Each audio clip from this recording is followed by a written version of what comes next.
electricity too high. Why the price of education is too high. And you see the tribalism is too much.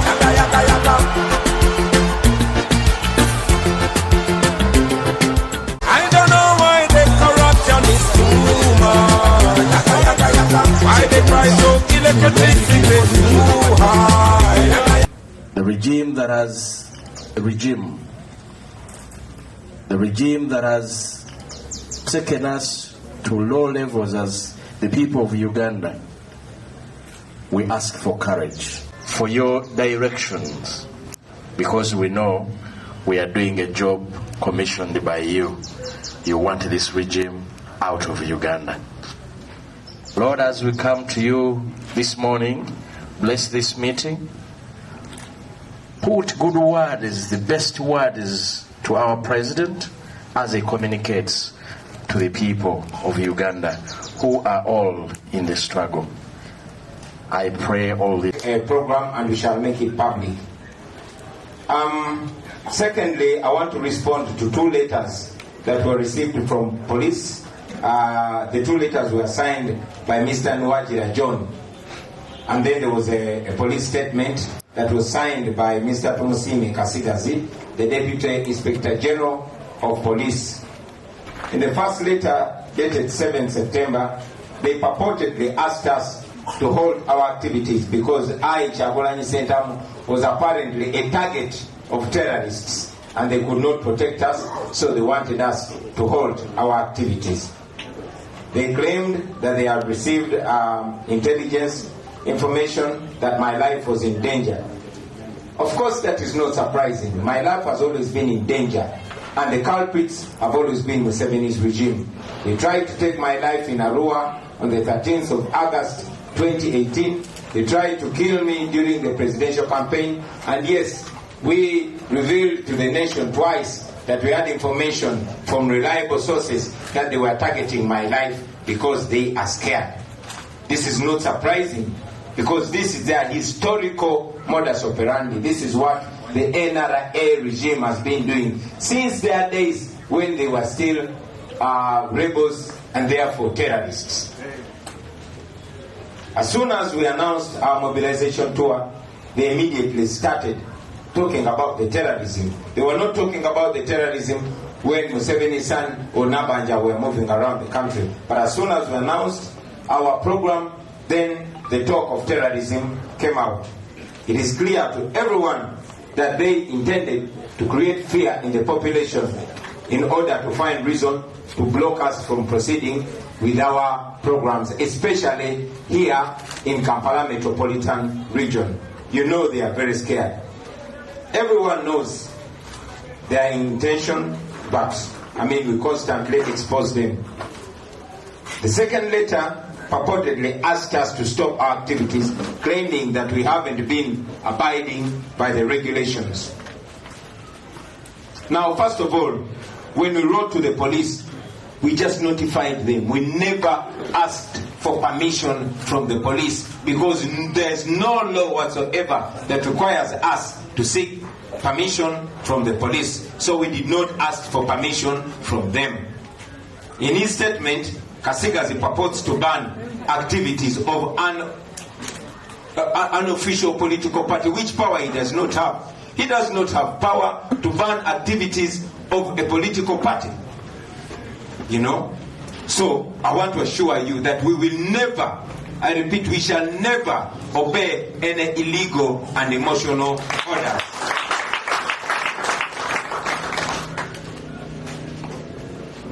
Secondly, they say that we have been blocking traffic. That is laughable, ladies and gentlemen. Our people have been very peaceful, like you saw. We have always ensured that road users use the road peacefully, and our activities have been giving freedom to everybody to drive. Our people have been peaceful, like we say, but interestingly and ironically, the people that have been blocking roads for hours now are calling us out for blocking roads. You have seen Museveni, his son, his daughters, and his hangers on, blocking roads with impunity for hours, including here in the city center. Museveni himself blocks roads for hours with impunity. I mean, we have also seen Museveni's son blocking public roads here in Kampala just because he's celebrating his birthday. We have also seen known criminals, which you know, that block roads with impunity, but police has never talked about them. They instead protect them. As for Kasigazi, the statement that he made, it sounds like a statement that comes from the NRM Secretariat. The use of words like mob mentality, words like bullying, him describing us like radicals clearly speaks to somebody who is doing politics and not law enforcement.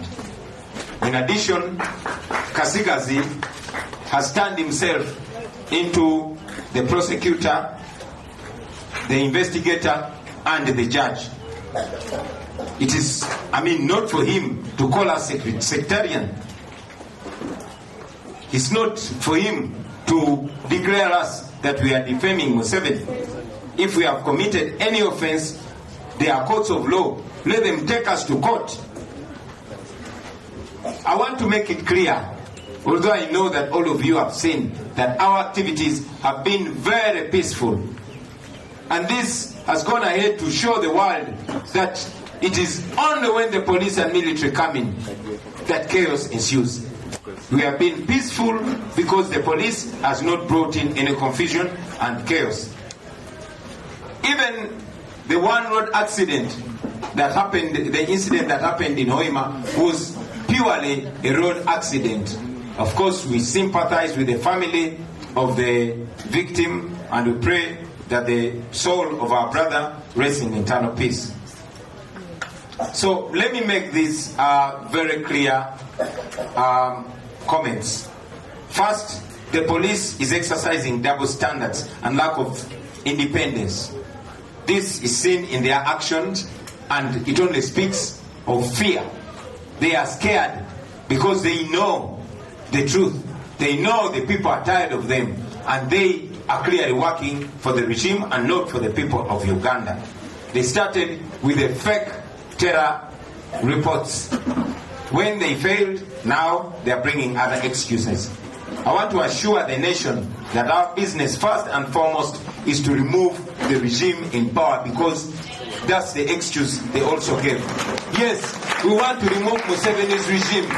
We don't pretend about it because it is illegitimate. It has violated every constitutional principle, and it's upon us to remove that regime. Article 3 of the Constitution empowers us to do what we have to do to restore our constitutional order. So we are within the Constitution. If you disagree with us, if you think we are breaking the law, we are ready to face the courts of law.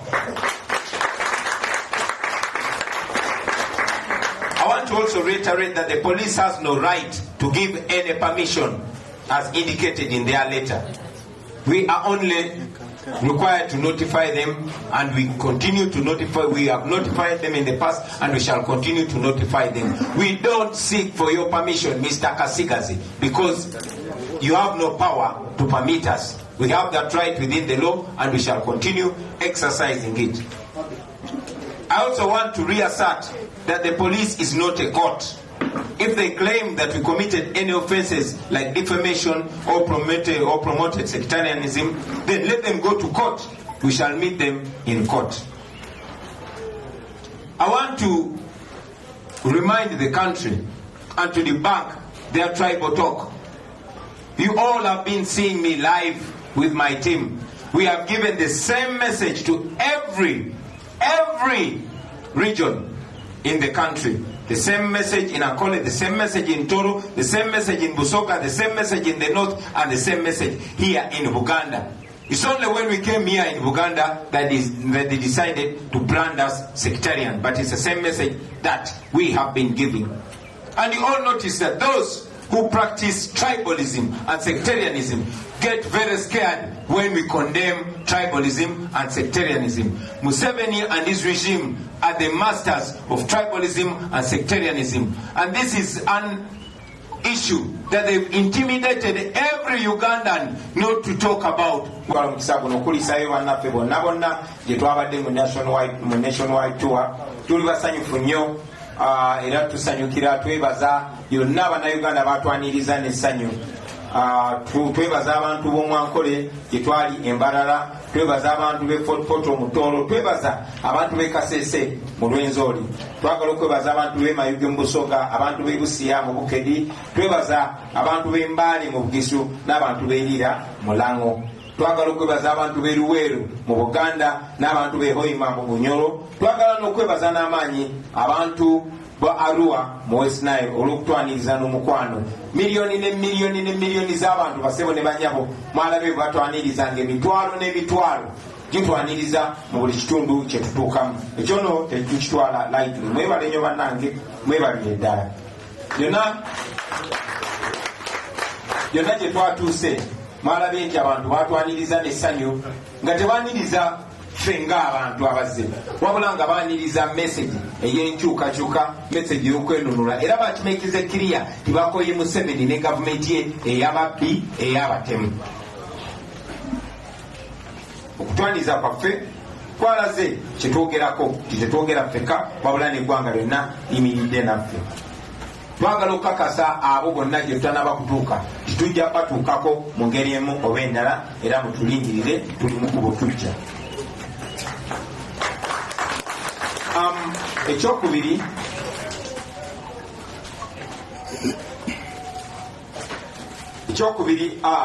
abantu b'e Kabale mbeebaziza, Saasimavini abantu b'ewamwe mbeebaziza, nsaba ssebo okutuma okutwebaliza abantu b'e Kabale mu Kigezi olw'okutwaniriza n'omukwano. Beebale munonga abantu ba Kabale, abantu ba Kigezi. Ekyokubiri njagala nnyo okwanukula ebbaluwa ebbiri ze twafunye okuva mu poliisi, ng'ebbiri zatusindikiriddwa mwami Nuwagira John, n'okwanukula ekiwandiiko kya poliisi ekyasayiningidwa mwami Tumusiime Kasigazi nga eno yamyuka yamyuka omuduumizi wa poliisi, naye mwenna mumanyi ani aduumira poliisi. Mu baluwa eyasooka gye twafunanga mu 7 September baali bagezaako okuteekawo emboozi nti abatujju baagala kutemola nze, n'olw'ensonga eyo tuyimirize enkuŋŋaana zaffe kubanga bafunye obubaka nti abatemu baagala kuntemula. Baganda bange mwenna muzze mulaba abantu abagezaako okuntemula nga baatandikira ddala emyaka 5 n'omwezi gumu n'olunaku lumu nga 13 omwezi gw'omunaana mu Arua bwe bagezaako okuntemula, esasi ne likwata driver wange Yasin Kawuma. Bagezaako okuntemula nga tuli mu campaign, esasi lyayita wakati wange ne Honorable Zaake, era bazze bagezaako okusala entoto ez'okulaba nga batujjawo. Twafuna information okuva mu bifo ebyesigika nti baali bagezaako tutemulira Kabale, era information eyo tuze tugifuna, era nammwe mwalaba abasajja abatali mu uniform ya poliisi oba y'amagye nga bambalidde emigemerawala nga batambulira kumpi. Mwalaba n'omusajja kamera gwe zakwatanga agezaako kugyawo episto n'amala n'agizaayo. So tumanyi nti mmwe abasajja ba Museveni mwe mugezaako okuntemula, tewali muntu mulala yenna, naye mumanyi ekiyinza okuddako. Kijja kirumamu ekyo. Bagamba nti baali bafunye intelligence nti waliwo abaali baagala otutemula. Of course tekyewunyisa kubanga enkola yaabwe abo abasajja okuva lwe twalangirira nti tugenda kutandika okutalaga eggwanga, baatandikirawo okwefulukuta okusala amagezi nga bagezaako okulaba engeri gye basobola okutulemesa. Awo we baayiyiza ekiboozi ekya terrorism, naye nga buli omu ku mmwe amanyi ekigendererwa kyabwe. Ekigendererwa kyabwe kwe kuteekawo okutya mu bannayuganda basobole okufuna ensonga yonna yonna etulemesa okugenda maaso n'enteekateeka zaffe. Naye nga tekyewunyisa kino baakitandikira ddala kuva dda.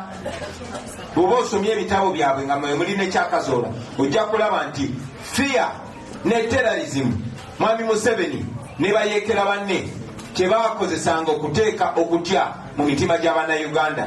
Kyannaku nti tebalina kye bayize, era tebalina kyebeerabidde oluvannyuma lw'emyaka 37 bakyakola ebintu bye bimu. Bakwafe generation yaffe ate embuufu nnyo era emanyi obukodyo bwabwe bwonna. So njagala kifuula very clear basebo ne banyabo nti ffe bwe twawandikira poliisi tetwagiwandikira kugisaba lukusa, nedda twabawandikira kubategeeza kubanga tewali tteeka lyonna mu mateeka ga Uganda litwetaagisa kusaba lukusa poliisi okukola bye tulina okukola. Mu statement ya Mwami Kasigazi yeefudde awera ebikolwa ebiri mu mateeka eby'ekibiina ekyobukulembeze ekiri mu mateeka. Njagala okukakasa Mwami Kasigazi n'abo bonna abakozesa okutemula abantu nti tetugenda kugondera biragiro byonna bya bumenyi bw'amateeka. Buli kyetukola kiri mu mateeka era tujja kugenda maaso nga tukikola. Bwe mba mwagala okutuukiriza ettemu lye mubadde muteekateeka ku bannayuganda, ensi yonna ebatunuulidde, naye tetugenda kugoberera biragiro byonna bya bumenyi bw'amateeka. Njagala okujjukiza Mwami Kasigazi nti talina buyinza kuwera bikolwa biri mu mateeka, bikolwa bya kibiina kya bufuzi ekiri mu mateeka ekiwandiise. Mwenna mulabye nti abantu baffe babadde baddembe yonna gye tubadde, era kyongedde okukakasa eggwanga nti buli owabeerawo akavuyo poliisi yebeera ekaleese.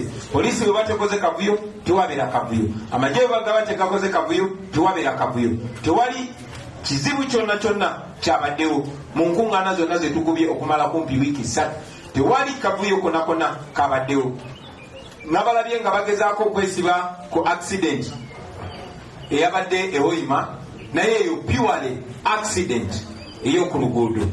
Era twagala okubagiza famire ya muganda waffe oyo eyagendeddemu eyo accident.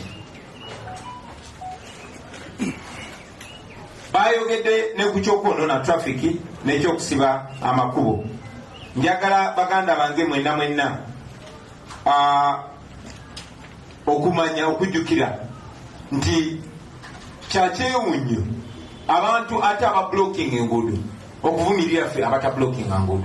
Muze mulaba Mwami Museveni abaana be n'abo abamulya mu ngalo nga baziba enguudo. Mulaba ne Museveni bulijjo ng'aziba enguudo z'omu kibuga wakati kubanga agenda okuza birthday. Mulabye mutabani wa Museveni nga blocking enguudo mu kibuga makati nti agenda kuza birthday. Mulabye ne ba criminal abaziba emisango abamanyikiddwa nga ba blocking enguudo gateri abagambako, ate poliisi mu kifo ky'okubagambako ate ng'ekuuma abakuumi. Naye ate ffe abakola ebiri mu mateeka poliisi begezaako okwekwasa. Ekyo nno kya buswavu. Twagala baganda bange era okubategeeza nti mweyo statement ya Mwami Kasigazi bw'oba ogisomye tesawundinga nga ya poliisi, wabula esawundinga ng'evudde ku kitebe kya NRM. Njagala okuwa Mwami Kasigazi amagezi nti kyandibadde kirungi n'ajjamu uniform ya poliisi n'agenda ne bamudeployinga ku kitebe kya NRM n'aboogerera, kubanga enkozesa y'ebigambo nga mob mentality oba abayaaye, nga bullying, n'atudescribinga n'atunyonyola nga baradicals n'ebirala ebifaanana bwe bityo, ali mu kuzanya byabufuzi bya NRM, so si kwatisa amateeka. Mwami Kasigazi jjamu uniform yaffe ogende bakuwa omulimu ku NRM. Of course sobola kwerabira kwebaza abakulembeze n'abasirikale n'abapoliisi abakumye eddembe wiiki 3 eziyise. Kati nno tubasaba muleme kukozesebwa ate kwonoona linnya limbadde mwekoledde. Let me say that again in English. I want to salute the police officers and the UPDF officers that have been law abiding. They've respected the law, they've not violated any human rights, they've not created any chaos. And I beseech you not to be used by these criminals that are clearly on their way out. Mwami Kasigazi yagenze maaso nga yefuula ye investigator, ye prosecutor, ate ye mulamuzi, kubanga bwajja n'atusalira omusango nti twavumiridde Mwami Museveni, titwayogedde ku busosoze mu mawanga. Mwami Kasigazi gwe ne poliisi temulina buyinza kusala musango. Bw'oba olaba nga tulina etteeka litwamenye, waliwo ekkooti ez'amateeka, genda mu kkooti oba tuguleko omusango tusinkane mu kkooti tuwere ennembe nagwo. Ekyo nno kyongera okubalaga bannange nti bano abantu batya nnyo eppeesa lya tribalism kubanga be ba number one tribalist. Message gye twabadde tuwa eggwanga lyonna yabadde message y'emu. Twabadde message y'emu Ankole, twabadde message y'emu Ekigezi, message y'emu Kasese, message y'emu Elango, message y'emu Busoga ne Bunyoro. Lwaki bwe twatuuse mu Buganda wano mwakwise kusosola mu mawanga? Kye mugamba wano mu Buganda tetulina kwogera ku bizibu biruma Baganda wano. Mwagala kungamba tetulina kwogera ku kibataka ekigenda mu maaso mu Buganda wano. Mwagala kutugamba tetulina kusonga lunwe ku busosoze mu mawanga bwe mugeze mwolesa mu buli kitongole kya gavumenti kyonna. Ekiseera kituuse eggwanga nga Uganda twogere ku busosoze mu mawanga nga tetwefenyafenya nga tewali kutiisatiisa. Njagala okwesa omukisa guno kano akabanga kubanga beefudde abawera enkuŋŋaana zaffe kuba balabye nga tugenda kutambula gendayo tusinkane abakulembeze baffe ne bannayuganda bali Canada. Naye mu zino wiiki ebbiri zezigenda kubaawo njagala okusaba mwenna bannayuganda mukitaking upon yourself lime kubeera ddoboozi lyange nga Kyagulanyi oba ddoboozi ya NUP. Mwenna njagala mugyeyo obusosoze mu mawanga obuli kunze ng'omuntu bwe buba nga we buli. Mugyeyo n'obusosoze mu mawanga obuli mu buli kitongole kya gavumenti kyonna. Mwe abali ku social media musobola okukikola. Njagala okubasaba mukube tooki kubanga kino kyammwe nga bannayuganda mulabise. Then oluvannyuma lw'ezo wiiki bbiri njagala batubuulire nze ne Mwami Museveni ne gavumenti ye baani ba tribalist abatuufu. So Mwami Kasigazi, you all know my family. Did I marry from my tribe? You want to tell me there were no women in my tribe? But because I am national and I appreciate diversity, and I got my wife, my beautiful wife, from Ankole. You all remember that Museveni's son tweeted against me marrying my wife from Ankole, saying that I had to seek permission from him. You've seen all these tribal tweets that I find detesting to even repeat. But again, look at the teacher of tribalism and sectarianism. Look at how he has reduced our country to his family. His wife is a minister for education. His brother, he has the biggest budget under the guise of Operation Wealth Creation. His son, he commander land forces, then advisor. His brother-in-law, his son-in-law, his brothers are the owners of the gold mines that are supposed to be national gold mines, etc., etc., etc. So, Museveni, you have no moral authority to talk about that. We were all also asked about the threats, but I don't think I have to attempt that because you were very ably responded to. I mean, yes, we've had threats, but historically, threats against my life have been coming from the regime. And it's upon the Museveni regime to ensure that nothing happens to me, because we know that any harm that comes to me will be coming from you. And you know what exactly will follow later on. Yes, sir. Sematimba, no, before Sematimba, again the same person, but he asked whether we are ready for the violence. We are never ready for violence. We don't want violence. We are not violent people. And as you've seen for the last close to 3 weeks, nothing violent has happened because the police has not unleashed violence on us. How have we been able to go around?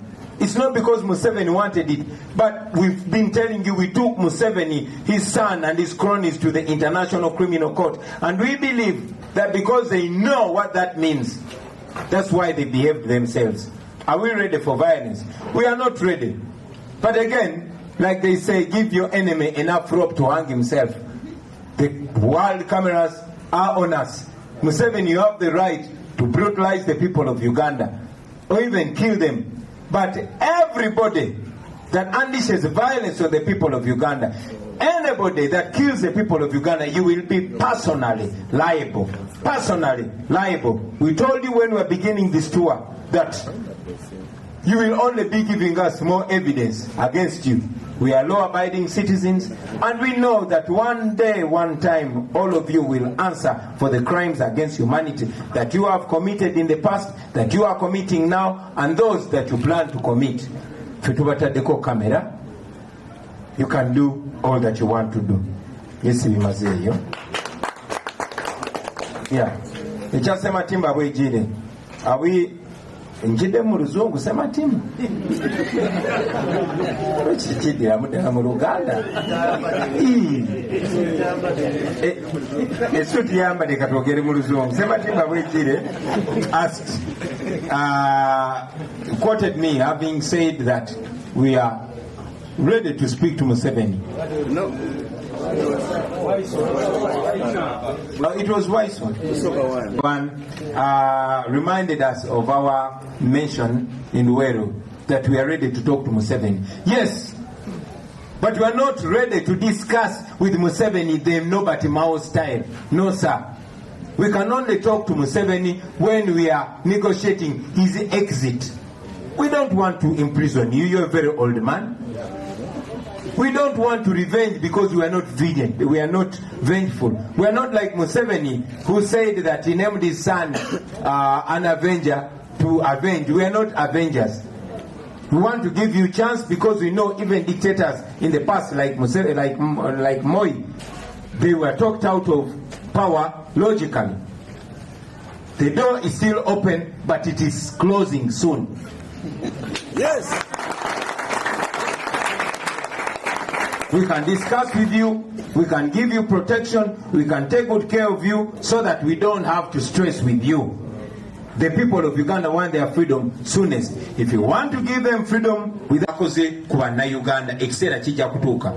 Ffe tujja namwe tubalindiridde mujje. Lozane oya Waiswa kubusooka wanu yatubuzza nti kikyo twagala okwogera ne Museveni kuba twagamba Luweero tituli beetegefu okwogera ne Museveni. Tuli beetegefu okwogera ne Museveni oba n'omuntu yenna. Naye si kwogera naye bino ebya Nobati Mao, ebyampaayo ekifo, ebyankweyosede meka, si emboozi yaffe. Okwogera ne mwami Museveni twagala kudisikasinga naye ku nfuluma ye ayitawa kikye tumukkiriza okugenda nakyo. Tetuwolera ggwanga, tetupulaninga kulivenjinga, tetulina gwe twagala kuyisa bubi. Era mwami Museveni twagala mujjukiza ky'oluggi lukyali luggule lw'okwogera naffe mu lwatu, era nga n'ensonga ze twogerako ziri kiriya ze zino. Naye oluggi olwo terugenda kubeera luggule kumala bbanga ddene. Bannakyemalira nga Moi baakozesa omukisa ogusembayo okwennyonnyolako era bakkirizibwa okusigala mu Kenya. Kakiri eri ggwe Museveni, oyagala genda bulungi oba oyagala genda misinde, kiri eri ggwe. Mwebale nnyo mwebale.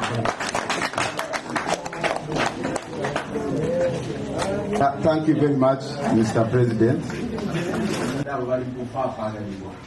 Okugyako abo abakuusidigana era ne bawangalira ku mazima ne ku bugumikiriza. Bismillahi rahmani rahim. Wal asri innal insana lafi khusr illa alladhina amanu wa amilus salihati wa tawassaw bil haqq wa tawassaw bis sabr. Assalamu alaikum wa rahmatullahi wa barakatuh. Thank you very much for the wonderful prayer. The President has thanked those who acted professionally during our visits. We want to appeal to those out there in the field that when we return to the field, it is not yet too late. They can reflect on their actions. The Bible says, when the sinful turn away from their sinful ways and do the right things, they will inherit the kingdom of God. So, it's not yet too late for them to save their lives and do the right things. I will request Honorable Shamim to give us the anthem and close.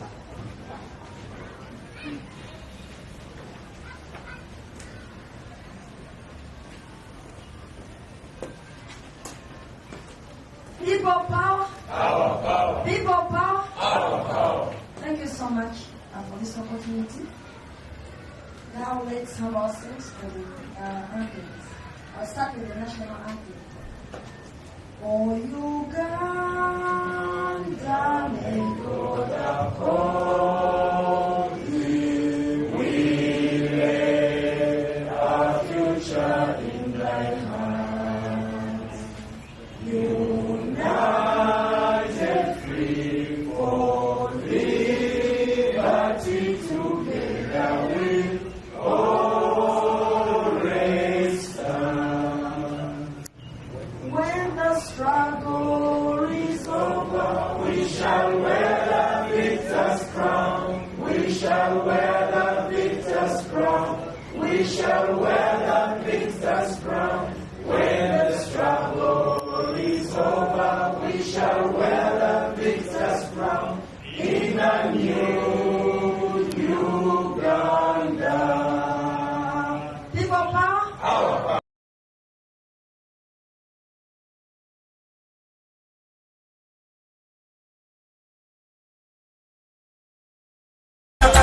Why the price of education is too high? And you see the tribalism is too much.